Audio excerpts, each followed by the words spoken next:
ஞாபகமாக நம்ம சேனலை சப்ஸ்கிரைப் பண்ணிவிட்டு அந்த பெல் பட்டனையும் கிளிக் பண்ணிவிடுங்க. வணக்கம் இன்டர்நெட், இது உங்கள் Jaimani from 3J auto expert. நம்ம இந்த ரைடு முடிச்சதுக்கப்புறம் போடுற ஃபஸ்ட் வீடியோ வீட்டில் இருந்து போகிறாங்க. இந்த வீடியோவில் நிறைய விஷயம் உங்கள் கூட ஷேர் பண்ணணும்னு தோணுச்சு. ஃபஸ்ட்டு வந்து இந்த ரைடு எப்படி போச்சு, இந்த மாதிரி ரைடு வந்து நானும் பண்ணணும் ப்ரோ அப்படின்ட்டு நம்ம வீடியோவில் நிறைய பேர் கமெண்ட்டு அப்புறம் பர்சனலாக வந்து சாட்லாம் பண்ணியிருந்தீங்க. நிறைய பேர் அப்ரிஷியேட் பண்ணாங்க. நிறைய பேர் பார்த்தீங்கன்னா அவங்களுக்கு இருக்கக்கூடிய டிஃபிகல்ட்டிஸ், இந்த மாதிரி ரைடெல்லாம் பண்ணணும் அப்படின்ற ஆசையாக இருக்குது ப்ரோ, பட் டைம் இல்லை, பைக் இருக்குது டைம் இல்லை, டைம் இருக்குது பைக் இல்லை, சில பேர்ட்ட ரெண்டுமே இருந்து பட்ஜெட் இல்லை அப்படிங்கிற மாதிரி சொன்னாங்க. ஃபஸ்ட் உங்களுக்குலாம் நான் சொல்கிற ஒரு விஷயம் என்னென்னு பார்த்தீங்கன்னா, எதுவாக இருந்தாலும் நம்ம மனசு வச்சா முடியும். பொறுமையாக பணம் சேர்த்து வச்சு அதுக்குன்னு ஒரு டைம் ஷெடியூல் பண்ணி நீங்கள் பண்ணிங்கன்னா நீங்களும் வந்து இந்த ரைடு போகலாம். எது பண்ணாலும் சேஃபாக பண்ணுங்கள், ப்ராப்பரான டாக்குமெண்ட்ஸ் கையில் வச்சுக்கோங்க, வண்டிக்கும் சரி உங்களுக்கும் சரி. அப்புறம் safety gears like helmet, gloves, நீ கார்டு, உங்களால் என்னெல்லாம் சேஃப்டி கியர்ஸ் வாங்க முடியுமோ வாங்குங்க. வாங்க முடியாதது உங்கள் ஃப்ரெண்ட்ஸுக்கு இருந்தால் அட்லீஸ்ட் நீங்கள் ஹையர் பண்ணிக்கோங்க அந்த ரைடுக்காக. ஏன்னா அதுக்கப்புறம் நீங்கள் ரைடு பண்ணலை அப்படின்னு வச்சுக்கோங்களேன், உங்களுக்கு வாங்கின இன்வெஸ்ட்மெண்ட் பண்ணது வேஸ்ட்டாக போயிடக்கூடாதுங்கிறக்காக ஹையர் பண்ணிக்கோங்கன்னு சொல்கிறேன். ஓகேங்க, இது மட்டும் தானா, மற்ற என்ன பேசலாம் அப்படின்னு பார்த்தீங்கன்னா, இந்த ரைடு முடித்ததுக்கப்புறம் நான் வந்து கண்டிப்பாக நிறையா பேருக்கு தேங்க்ஸ் சொல்லணும். ஃபஸ்ட்டு என்ன அப்படின்னா நம்மளுடைய ஃபாலோவர்ஸ். ஏன்னா ஒரு ரைடு பண்ணுறோன்னு வச்சுக்கோங்களேன், ரைடுங்கிறது ஒரு பெரிய ஒரு டாஸ்க்கு. அது சரியான டைமில் பிளான் பண்ணி அதுக்கு வந்து பட்ஜெட் ரெடி பண்ணி அப்புறம் போகிற இடத்துல இருக்கக்கூடிய அந்த ரூட்டெல்லாம் பிளான் பண்ணுறது, எங்கே ஸ்டே பண்ணுறது, ஏகப்பட்ட விஷயங்கள் இருக்குது. இந்த டைமில் வந்து ஒரு நம்ம பண்ணுற விஷயத்த வந்து வீடியோ எடுத்துகிட்டே போகிறதுங்கிறது அதை விட ஒரு பெரிய கஷ்டம். சாப்பிட போகிறோமா, சாப்பிட்றதுக்கு முன்னாடி கேமரா ஆன் பண்ணணும், அந்த டேஸ்ட் நம்ம ஃபீல் பண்ணுறதுக்கு முன்னாடி அந்த டேஸ்ட்டை சொல்லணும், இதெல்லாம் வந்து பல விஷயம் இருக்குது. ஸோ இந்த விஷயத்தை நம்ம எடுத்து பண்ணும்போது நமக்கு ஒரு என்ன சொல்கிறது, ஒரு மோட்டிவேஷன், ஒரு என்கரேஜ்மெண்ட் கிடைக்கணும் அப்படின்னா அது வந்து சப்ஸ்கிரைபர்ஸ், நம்ம ஃபாலோவர்ஸ் கொடுக்குற அந்த மோட்டிவேஷன் மட்டும்தான். அது இல்லைனா எந்த ஒரு மோட்டோ விளாகருமே இல்லை. ஸோ அந்த வகையில் நீங்கள் கொடுத்த அந்த பாசிட்டிவான கமெண்ட் தான் வந்து இந்த ரைடை சக்ஸஸ்ஃபுல்லாக கம்ப்ளீட் பண்ணது மட்டும் இல்லாமல் ஒவ்வொரு நாளும் கரெக்டாக பர்ஃபெக்டாக வீடியோ போடுறதுக்கு ரொம்ப ரொம்ப யூஸ்ஃபுல்லாக இருந்தது. மற்றபடி சில பேருக்கும் நான் வந்து தேங்க்ஸ் சொல்லணும். அந்த தேங்க்ஸ் யாருக்கு அப்படின்னு பார்த்தீங்கன்னா,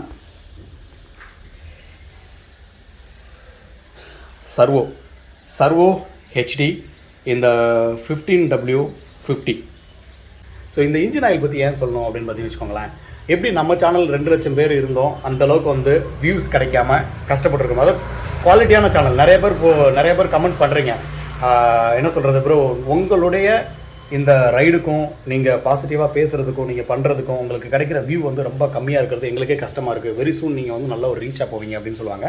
அந்த மாதிரி தாங்க ஒரு குவாலிட்டியான ப்ராடக்ட் நிறைய பேருக்கு தெரியாது, அதுதான் சர்வோ 40.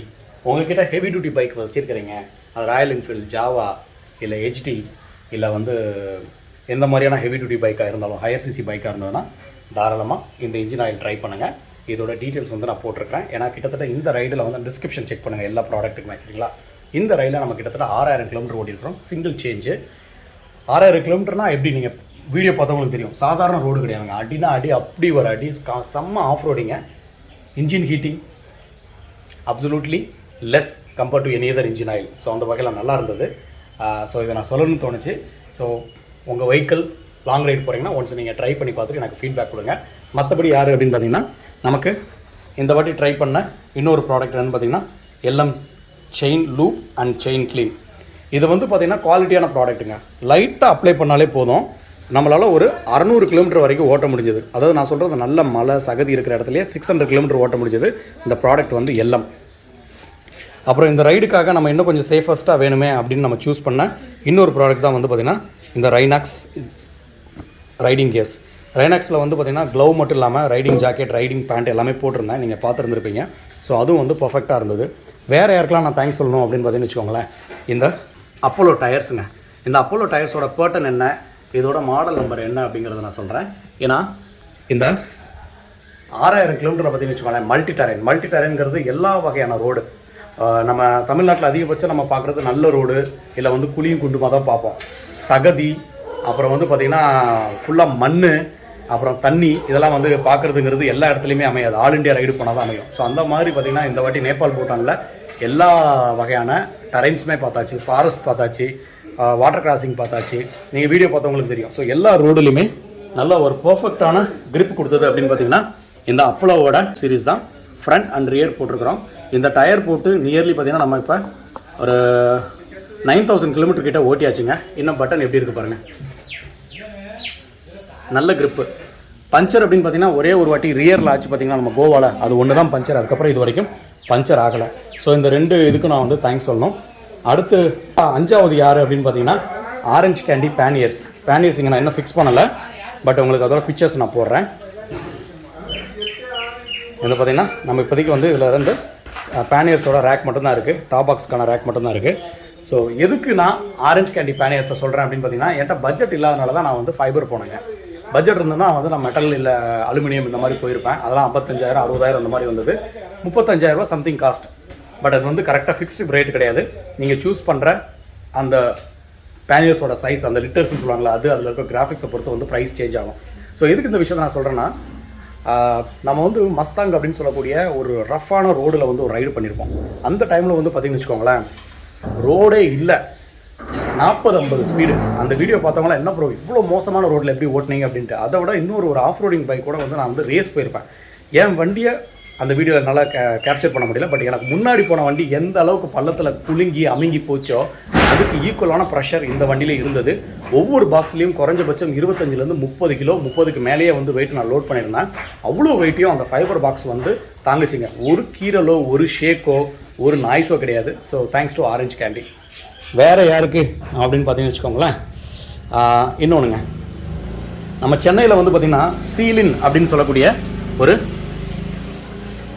ஆன்டி பஞ்சர் சொல்யூஷன் ஒன்று இருக்குது. ஆன்டி பஞ்சர் சொல்யூஷன் என்ன அப்படின்னா, இந்த மாதிரியான ஆஃப் ரோடிங் டயர்ஸ் பொறுத்தளவு வந்து பார்த்திங்கன்னு வச்சுக்கோங்களேன், டியூப் டயர் தான் கொடுப்பாங்க. நீங்கள் ஹிமாலயன் எடுத்துக்கோங்க, இல்லை ஹெச்டி அட்வென்ச்சர் எடுத்துக்கோங்க, இல்லை எக்ஸ்பல்ஸ் எடுத்துக்கோங்க, இல்லை நீங்கள் சாதாரண நார்மல் ராயல் என்ஃபீல்ட் கிளாசிக்கே எடுத்துக்கோங்க. சில இதில் டியூப்லெஸ் வருது, பட் மெஜாரிட்டியாக வண்டி பார்த்திங்கன்னா டியூப் டயர் தான் வரும். இந்த ஸ்போக்ஸ் வர்றது எல்லாமே டியூப் டயர் தான் வரும். ஸோ இந்த மாதிரி வண்டியில் பஞ்சர் ஆச்சுன்னு வச்சுக்கோங்களேன், நம்ம சிட்டிக்குள்ளே இருக்கிற வரைக்குமே ஓரளவு சேஃப். ஒரு 10-20 கிலோமீட்டருக்குள்ளே நமக்கு பஞ்சர் பண்ணுறதுக்கு ஆள் இருப்பாங்க. பட் நம்ம போன ஹைவேல, நம்ம போன மவுண்டனில், நம்ம போன வில்லேஜ்லலாம் பார்த்திங்கன்னா கீழே 100-150 கிலோமீட்டர் வரணும். அந்த 150 கிலோமீட்டர் வர்றதுக்கு 2 நாள் ஆகும். ஸோ அந்த மாதிரி இடத்துல பஞ்சர் ஆனால் என்ன பண்ணுறது அப்படிங்கிற ஒரு பயம் இருந்துகிட்டே இருந்தது. ஸோ அதுக்காக நான் வந்து பார்த்திங்கன்னா கோவா ரைடுலேயே வந்து அந்த ஜெல்லு வந்து நான் வந்து 2 டயர்லையுமே நான் வந்து ஃபில் பண்ணியிருந்தேன். அதுதான் வந்து சீலின் அப்படின்னு சொல்லக்கூடிய சென்னை பேஸ்டு கம்பெனி. அது வந்து ஆன்டி பஞ்சர் கிட் அப்படின்னு சொல்லுவாங்க. அது என்னன்னா அந்த மவுத் வலி ஊற்றிடுறாங்க, நம்மளே ஊற்றிடலாம். அது ஊற்றியாச்சுன்னா இதில் வந்து ஒரு சம் கெப்பாசிட்டி, அதில் சம் கெப்பாசிட்டி. என்ன ஆகுன்னு பார்த்தீங்கன்னா, வண்டி ப்ரோ இதை ஊற்றினா பஞ்சர் ஆகாதா அப்படின்னு கேட்டிங்கன்னா கண்டிப்பாக பஞ்சர் ஆகும். பட் அந்த பஞ்சர் வலி ஏர் வரும்போது என்ன ஆகுனா, உள்ளே இருக்கிற ஜெல்லு வந்து அதை பிளாக் பண்ணிடும். அப்புறம் நீங்கள் எதாவது வண்டியை ஒரு 200 கிலோமீட்டருக்கு முன்னாடி நீங்கள் 200-300 கிலோமீட்டர் ஓட்டினதுக்கப்புறம் ஜஸ்ட் டயரை மட்டும் சுற்றி பார்த்துட்டு அந்த பின்னை மட்டும் நீங்கள் கழட்டி போட்டால் போதும். பஞ்சர் ஆனால் அந்த ஆணி கம்பி எதாவது இருந்தாலும் கழட்டி போட்டிங்கன்னா அதுவே வந்து சீல் ஆகிடும். மறுபடியும் காற்றடிச்சிட்டு ஓட்டிக்க வேண்டியதான். ஸோ கூட ஒரு பம்பு மட்டும் வச்சுக்கிட்டா போதும்.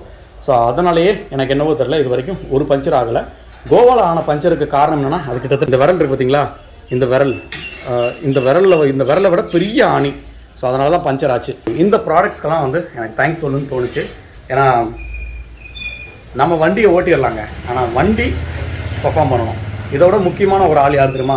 லாஸ்ட் பட் நாட் லீஸ்ட், இவர் முன்னாடியே சொல்லியிருக்கணும். அதுதான் நம்மளுடைய Royal Enfield Himalayan. Royal Enfield அப்படின்னாலே எனக்கு ஒரு விதமான ஒரு இமேஜ் இருந்தது. என்ன அப்படின்னா, வண்டி ரொம்ப ஹெவி, வைப்ரேஷன் பயங்கரமாக இருக்கும், ஹேண்டில் பண்ண முடியாது அப்படின்ட்டு. இப்போயும் நான் சொல்கிறேன், அதெல்லாம் உண்மை தான். பட் இந்த வண்டியோட ஹிமாலயன் யாராவது வாங்குறீங்க, இந்த வண்டியோட ரியல் பர்ஃபார்மன்ஸ் நீங்கள் தெரிஞ்சுக்கணும் அப்படின்னா கண்டிப்பாக நீங்கள் தமிழ்நாட்டுக்குள்ளே ஓட்டி தெரிஞ்சிக்கவே முடியாதுங்க. இதை ஓட்டி நீங்கள் டெஸ்ட் பண்ணனா இதுக்கு சரியான பிளேஸ் வந்து லடாக்கில் இருக்கக்கூடிய உம்லிங்லா, அப்புறம் ஸ்பிட்டி வேலி, அப்புறம் மஸ்தாங், நேபாளில் இருக்கக்கூடிய மஸ்தாங். இந்த மாதிரி ரோடில் இந்த வண்டியை ஓட்டினா மட்டும்தான் இதோட ஒரிஜினல் கேரக்டர் என்னன்னு நீங்கள் தெரிஞ்சுக்குவீங்க. அதுக்கப்புறம் இது ஹெவினஸ்ஸு, இது வந்து டியூப் டயரு, இந்த மாதிரி விஷயமே உங்களுக்கு வந்து ஆகாது. உங்கள் பர்பஸ் என்னவோ அந்த பர்பஸை வந்து 100%க்கு மேலேயே ஒரு பர்சன்டேஜ் இருந்தால் அதை சாட்டிஸ்ஃபை பண்ணோம். அந்தளவுக்கு ஒர்த்து வண்டி.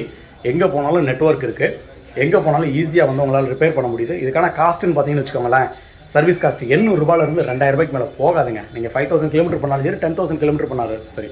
மேஜர் எதாவது ரீப்ளேஸ் பண்ணுறீங்க, அது இது நீங்கள் செயின் மாற்றுறீங்க, வேறு எதாவது நீங்கள் பார்ட்ஸ் மாற்றிங்கன்னா மேபி ஒரு 5000 ரூபா வரைக்கும் போகலாம். But still compared to BMW, compared to Java, compared to HD வந்து ஒர்த்து. ஏன்னா ப்ராடக்டோட காஸ்ட்டு வந்து reasonable, and heavy duty vehicle, and service network, செம்ம ரீசேல் வேல்யூ. இன்றைக்கி 400cc மேலே எந்த வண்டி வாங்கினாலும் ரீசேல் வேல்யூயை அடிச்சிக்கவே முடியாது அப்படின்னா ஒரே ஒரு பிராண்ட் இந்தியாவில், அது வந்து RE மட்டும்தான். ஸோ பர்ஃபெக்டான வெஹிக்கிளுங்க. இதெல்லாம் வந்து என்னோட வீடியோவில் சொல்லணும்னு தோணுச்சு. ஏன்னா அடுத்த ரைடு போகிறவங்களுக்கு இது கொஞ்சம் யூஸ்ஃபுல்லாக இருக்குமே அப்படின்ட்டு இந்த நான் யூஸ் பண்ண அந்த ப்ராடக்ட்டோட டீட்டெயில்ஸ் எல்லாமே வந்து கீழே நான் டிஸ்கிரிப்ஷனில் கொடுக்குறேன். ஸோ இன்பிட்வீனில் வந்து உங்களுக்கு வீடியோஸாகவும் வந்திருக்கிறோம். அப்புறம் இன்னொரு விஷயம், யாராவது நீங்கள் ஹிமாலயன் வச்சிருக்கிறீங்க இல்லை ஹிமாலயன் வாங்கணும்னு ஒரு ஐடியா இருந்து ப்ரோ எனக்கு இந்த வண்டியை பற்றி ஒரு கம்ப்ளீட் ஒரு ரிவ்யூ கொடுங்க அப்படின்னு கேட்குறீங்க அப்படின்னா கீழே கமெண்ட் பண்ணுங்கள். எந்த அளவுக்கு எனக்கு கமெண்ட் வருதோ கண்டிப்பாக நான் உங்களுக்கு ஒரு எக்ஸ்க்ளூசிவான ரிவ்யூ இந்த பைக்கில் இருக்கக்கூடிய கம்ப்ளீட்டாக இதோட ப்ரைஸ் ரேஞ்சிலேருந்து இதோட ஃபீச்சர்ஸு, இதோட பர்ஃபார்மன்ஸு, மைலேஜ், அப்புறம் மெயின்டெனன்ஸ், அப்புறம் இதில் இருக்கக்கூடிய பாசிட்டிவ் சைடு நெகட்டிவ் சைடு அப்படின்ட்டு எல்லாமே அக்கு வேறு ஆணி வேறு பிச்சு மேஞ்சிடலாம். ஏன்னா நம்ம முன்னாடி பார்த்த வேலையே வந்து ஆட்டோமொபைல் வேலை தான். ஸோ நீங்கள் எதிர்பார்க்குற டீட்டெயில்ஸ் கண்டிப்பாக நம்மளுடைய ரிவ்யூவில் இருக்கும். வேணும்னா மறந்துடாமல் கமெண்ட் பண்ணுங்கள். ஸோ இந்த வீடியோ நான் இதோட முடிச்சுக்கிறேன். நம்ம வீட்டுக்கு வந்து பார்த்திங்கன்னா ஒரு கெஸ்ட் வந்து வந்திருந்தாங்க. அந்த வீடியோ இதுக்கப்புறம் நான் போடுறேன், சரிங்களா? அது வந்து கொஞ்ச நாள் ஃபியூ டேஸ் ஆகிடுச்சு. நெக்ஸ்ட் வீடியோவில் யார் வந்தால், நாங்கள் எங்கே போனோம், எதுக்காக இங்கே வந்தாங்க, என்ன பர்பஸ் அப்படின்ட்டு உங்களுக்கு டீட்டெயிலாக போடுறேன். So stay tune. Always wear helmet, ride safe, always wear seat belt and drive safe. This is Jai from 3G Auto Expert. Bye.